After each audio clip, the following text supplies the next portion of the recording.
Hello, I'm Sunny Williams. I'm up here on the International Space Station. So this is Node 2. This is a really cool module. Of course, most of these modules you'll see they have 4 sides and they're put together. That way we could sort of work on a flat plane, either a wall, a floor, another wall, or the ceiling. But you know, again, all you have to do is turn yourself and your reference changes. The reason I'm bringing that up is because this is where 4 out of 6 of us sleep. And so people always ask about sleeping in space. Do you lie down? Are you in a bed? Not really, because it doesn't matter. You don't really have the sensation of lying down. You just sit in your sleeping bag. So here's one sleep station right here. I'm going in right now. You can follow me if you want. So I'm inside. It's sort of like a little phone booth, but it's pretty comfy. I've got a sleeping bag right here that we sleep in, so we don't have sort of like a little bit of a cover. We don't fly all over the place. But you know, you can sleep in any orientation. I have it sleeping, feeling like I'm standing up right now, but like you saw, I'm on the floor. But it doesn't matter if I turn over and I sleep upside down. I don't have any sensation in my head that tells me that I'm upside down, so it really doesn't matter. The sleep station is also like a little office. We've got a computer in here. As you can see, we've got a couple little toys. I've got some books. I've got some clothes and other things that make it sort of like home. I'm coming out. And just for reference, that's one sleep station. This one's another. Right here. There's one on the ceiling, if you want to call it. Right here. And then there's a 4th on the other wall over here. So all of us sleep in a little bit of a circle. All right, come on back. There's more to show you.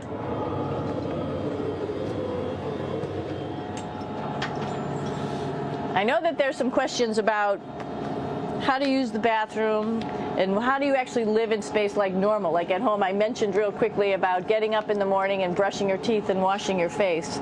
Well, how do you do that? Well, here is the bathroom essentially. You get up in the morning and we have a little kit and it has all the essential things that you need, like your toothbrush and toothpaste and brush. See how much better the brush makes my hair look? I'm just joking. It still stands up straight. It doesn't matter where you are. It's always going to stand up straight while you're up in space. A lot of people ask about toothbrush and toothpaste. So, luckily enough, toothpaste, you can do it upside right this way, is sticky, and so it sticks to your toothbrush. No problem. Another cool thing is that water sticks to your toothbrush too. If you can see it, I'll have some water come out. The water is pretty neat up in space. It'll stick to your toothbrush and it will make a big bubble, and that's just by surface tension. And then you can drink it. So a lot of people ask about what do you do with the toothpaste after you brush your teeth.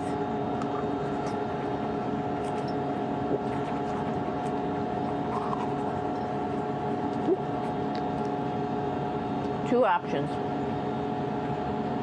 Swallow it, and it's sort of like mouthwash, but it tastes a little gross. Or you can just spit it out in a paper towel, and then you don't have to worry about it. Swallowing thing I wouldn't recommend at home. I'm only up here for 4 months, so it's not that bad. One of the most pressing questions about living in space, of course, is the bathroom. So let's take a look at that little piece of work. Come on in.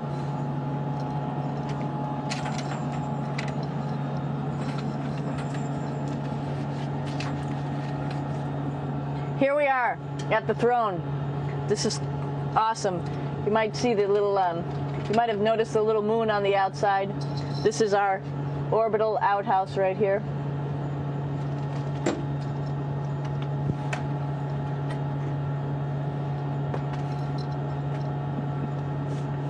And of course, it serves for two functions. Number two, right here. I'll show you. But you see it's pretty small, so you have to have pretty good aim, and you be ready to make sure things get let go the right direction. And it smells a little bit, so I'm closing it up. And that's, of course, for number two. And this guy right here is for number one. So they're sort of two slightly separate functions, but you can do a little, essentially both, by hanging on right here and doing number one and number two. I might add it's color coded so you really don't get it mixed up, which is nice. This is yellows for number one. And also there's a selection of paper. People always ask about toilet paper. What do you do with toilet paper? What kind of toilet paper do you have? We have gloves just because sometimes it does get messy. We have some Russian wipes, which are a little bit coarse if you like the coarse type of toilet paper. We have some nice tissues, which are nice and soft if you like soft toilet paper. We have Huggies, just for any cleanup. You know, we were all babies once, and this sort of helps. And then if things get really out of control, we have disinfectant wipes, just to make sure we clean up here. Because, you know, just like the water I showed you, the number one stuff can sort of go all over the place if you don't aim correctly. And did I mention both of these have a little bit of suction, so they should keep things going in the right direction. But like I said, sometimes things get a little out of control if you are out of control yourself flying around. So we have lots of protective stuff. And of course, you do have your privacy. There's a little door, so other people know that you're in there. Here's a pretty cool place. This is sort of like in your house where everybody meets in the morning. After you wash your face, brush your teeth, you want to find something for breakfast. And this is our kitchen. You might notice there's all sorts of foods here.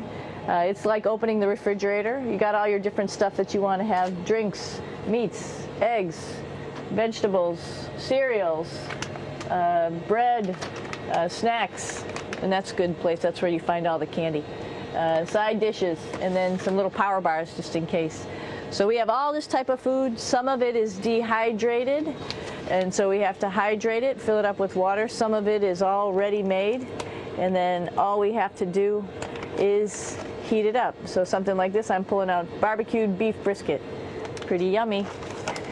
Not only is this food made in the US, but we also have food here from Japan. We've got Russian food. As you can see, all these red containers are filled with food that's from Russia. And then we get some of our specialty stuff, some things that we like, some of our favorite stuff that your family can send up. In fact, I like fluffernutters, and so I got sent up some fluff so I could make my fluffernutter with peanut butter. So you have a lot of food up here, no problems.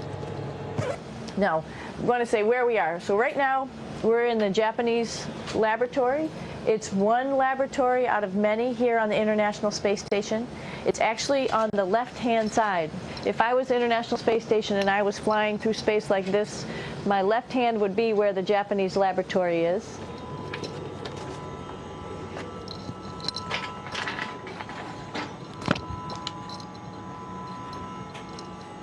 So now again, we're on the right-hand side, all the way on the right of the International Space Station. This is Columbus, the European module. It has science experiments all over. You could see it looks a little bit crowded. And here we do a lot of our medical experiments.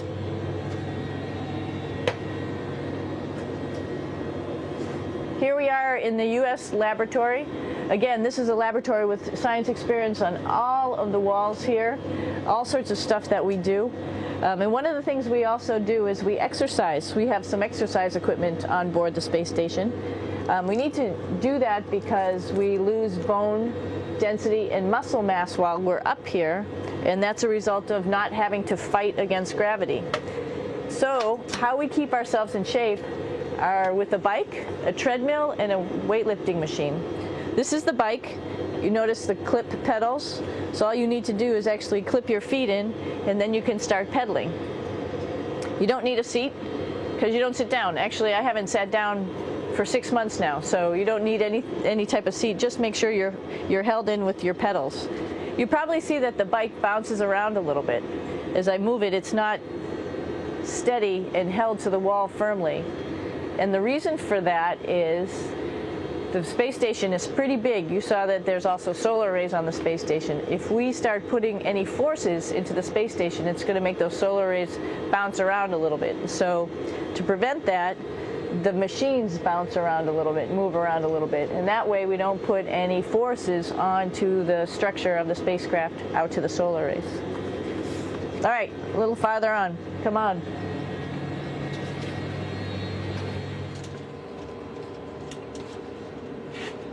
I'm here with my two buddies in the airlock. Actually, these are two spacesuits that are ready, primed up to go outside, as we call it, to go do a spacewalk in case we have to do anything outside. Some of the things we do outside are just like inside, repairs. We have a lot of electrical boxes and machinery and solar arrays, in fact, that I talked about earlier, that are outside, and sometimes they don't work quite right. Remember, space is really cold and really hot, and it's also the vacuum of space with no pressure, and so some of the equipment doesn't work well all the time. So we might have to go out and do a spacewalk. Right behind me is actually the hatch that you go out into space, and right now we have it filled up with a couple other spacesuits because we've got 4 of them up here and some of our tools. But right behind here is the hatch in which you actually go right outside into the vacuum of space. The spacesuit is pretty big, as you can see. It's like being a football player. Part of the reason it's so big and bulky is because of this backside, this backpack. It's like going on a hike with a backpack, but the backpack and the suit weighs about 300 pounds. Luckily, in space, nothing really weighs anything, so you don't feel that it's so heavy. But we need to have such a big suit because that guy back there is essentially the heart of the spacecraft. I call this actually a spacecraft. It has all the oxygen for you. It has all the carbon dioxide removal system for you. It also has a heating and cooling system to make sure to regulate our body temperatures while we're outside. It also has a computer, so it tells you on a display here if there's anything that's going wrong with the suit, if we're running out of oxygen, if we have too much carbon dioxide, or any type of electrical problem. So it's a pretty awesome little spacecraft, and actually got to go out, use my little spacecraft a couple times, and it worked like a charm. Lucky that it works very nice. You might want to see what the helmet looks like. It's pretty cool too. We don't usually go out like this, so you usually can see when the helmet's open. So you can see what it looks like inside. Somebody's little head would be inside of here. So you can see, you can turn your head all the way around while you're inside of there, but the helmet stays still. So that's determines your how far you could see. And it's usually pretty sunny out there, so we have to wear our sunglasses, and this is our sunglasses right here, which make you look pretty cool.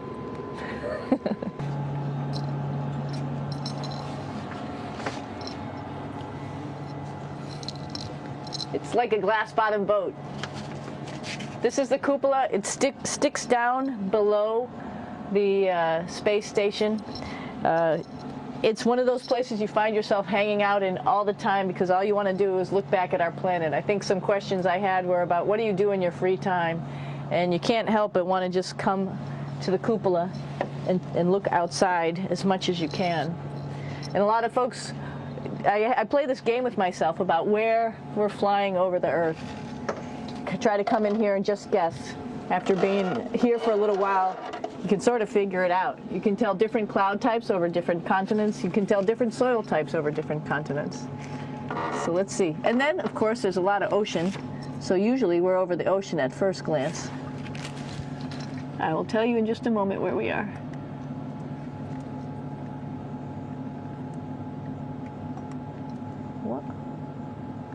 There we go.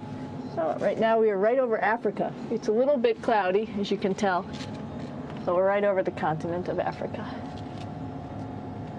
Hey, what's that? I think that's a Soyuz spacecraft. That's the spacecraft that's taken us home to planet Earth today. Oh my gosh. We might have to go take a look at that. That's pretty cool. It's a little bit smaller than the rest of the spacecraft, the space station, so you'll see if we go there, it'll be a little bit more crammed. But we're going, you can look all the way back to the back of the spacecraft, which is where the Russian segment is, and then you could look all the way forward to the front of the spacecraft, where the Japanese laboratory, the European laboratory, and the American laboratory are, and then back to the solar arrays where we started this morning when we were looking out the Japanese window.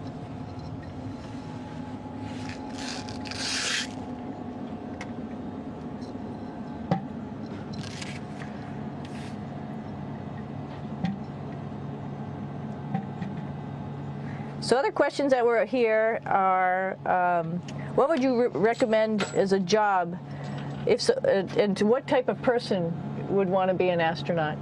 I think people who would like to explore, of course people who like math and science, that's what this is all about.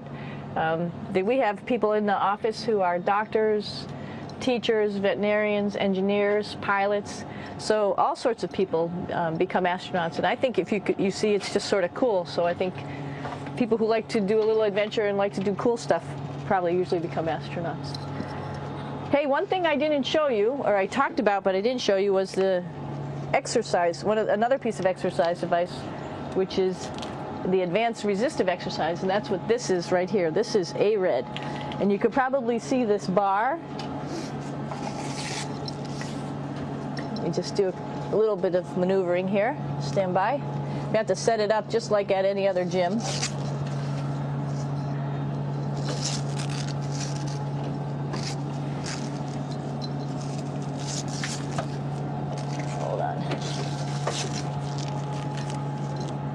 Show you how this works.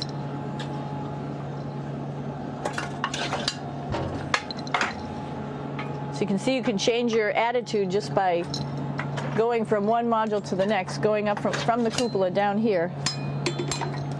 This is what we call the ARED. And with this, you can lift weights based on vacuum in these cylinders, just like you do at home at a gym. For example, if I wanted to do a squat, I could do it like this. Oops. I should need some weight on this thing. I'm not lifting with anything, so it's too easy. One of the cool things you could do things that you can't do at home. For example, single leg squats with just one leg, because the other leg, you won't fall over. So all sorts of stuff. You can also do bench press. We have a bench that we could add on here, so you can work on your beach muscles.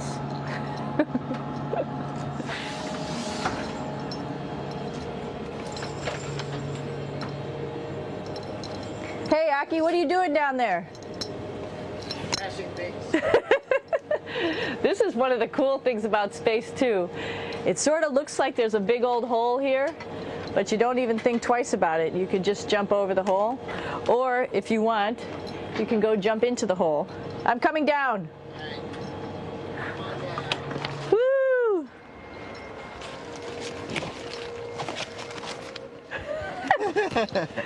Then you can come right back up again, like Superman.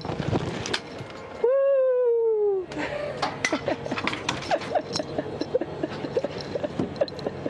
We're lucky we have a really cool big space station that you can fly around in. That's actually called the PMM. You might have saw it out the window. It's a big silver canister. What's really great about that is it's essentially our closet in our pantry, or whatever you want to call it. We have extra food down there, we have extra clothes, we actually throw the trash out down there. So it's nice and organized, and we have all of our stuff that we need while we're working in all these other modules all stowed in this location down here. And it's a lot of fun to play in. So we're going into the Russian segment. Be ready. You don't need a passport either.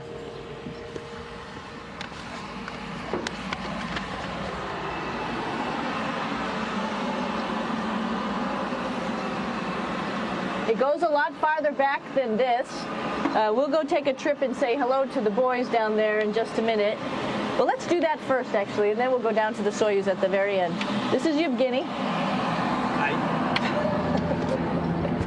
Doing a little tour.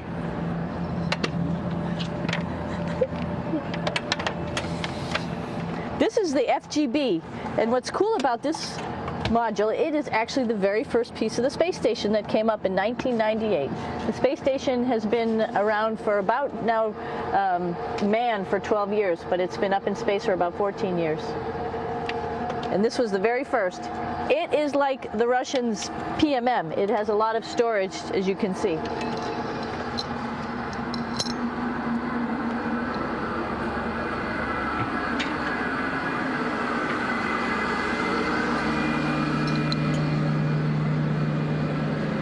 Можно? Снимаем.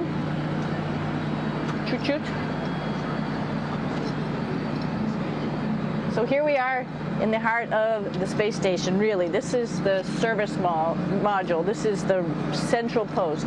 In case we had any problems, I know a couple of the questions were about what type of things do you have to worry about. And some of the things we have to worry about in space are fire.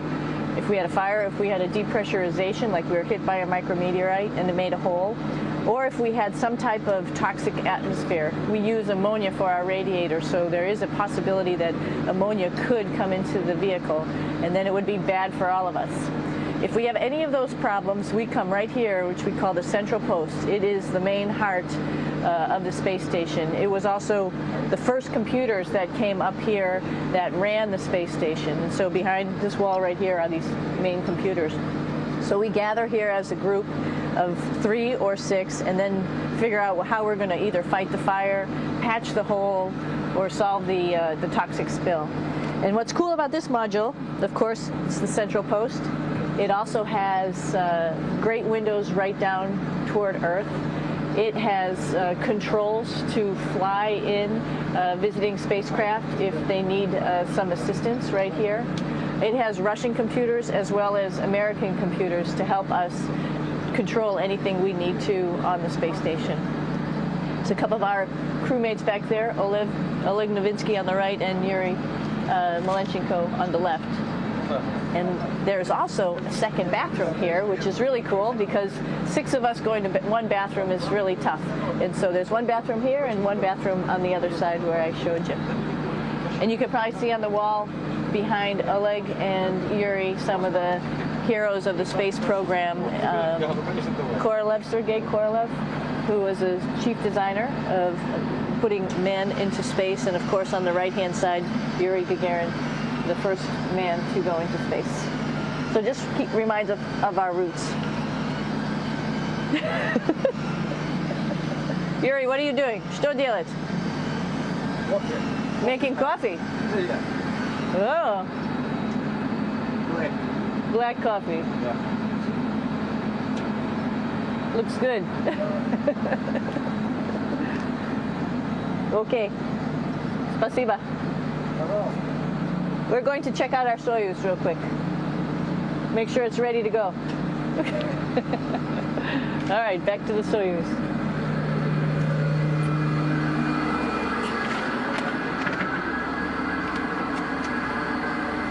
I'm going to stop here just for a quick second. You can see on the Russian spacecraft there's also other modules that stick out, down, and above.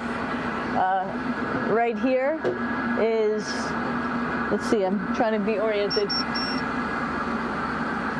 That's a place where we do spacewalks from for the Russian side. There's Russian spacesuits in here, and also a visiting vehicle which brought fruits and vegetables and becomes a trash container when we undock. Up on this side is also a future place where they're going to do spacewalks from, and connected to it is Kevin's, Oleg's, and Yevgeny's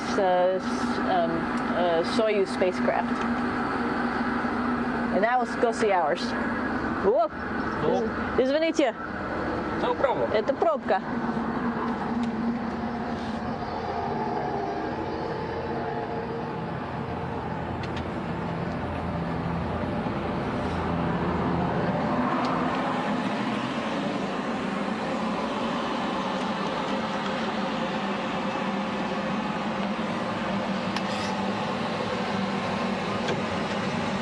Coming down.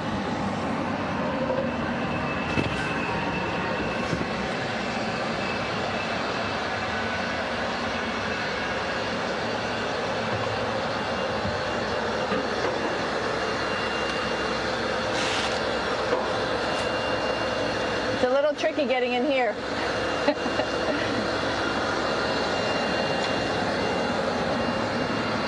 This is the docking probe right here, this big thing. This helps us connect to the spacecraft. This probe actually sticks into this cone, and that's how the spacecraft, our Soyuz, becomes connected to the ISS initially. That is then replaced by clamps, which are around here, that will allow the two spacecraft to be stuck together. And then you can remove the probe and the cone.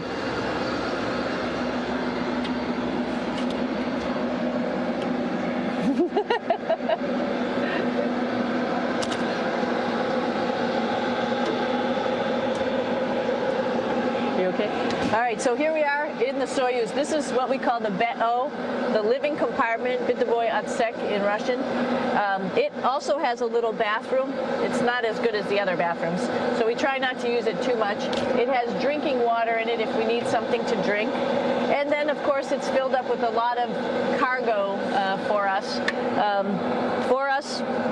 Bringing up and also bringing back down. It has a second purpose when it comes back to Earth. It serves as a garbage container. During the descent, we'll get rid of this area right here, and everything that's in it will just burn up as it's coming into the atmosphere, so that way we can get rid of a little bit of trash. But the main area where we were on launch and where we're going to be on descent is down here, because we're not part of the trash. So we're in a safe place. So we're in the descent module, SA. It's a little small, but you can get in.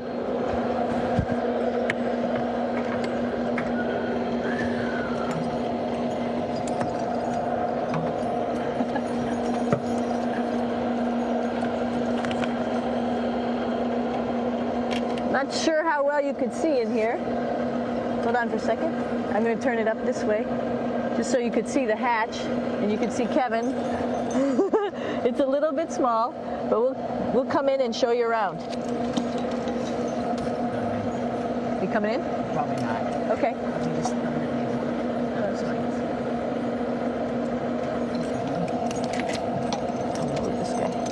Got to move a couple things. We were just starting to get ready. We're preparing a couple days ago for our ride home. It's a little bit squishy, but everybody asks, how do you sit in the Soyuz? And you sort of sit in your seat like this.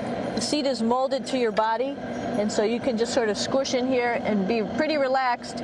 Everybody has a handmade seat for them.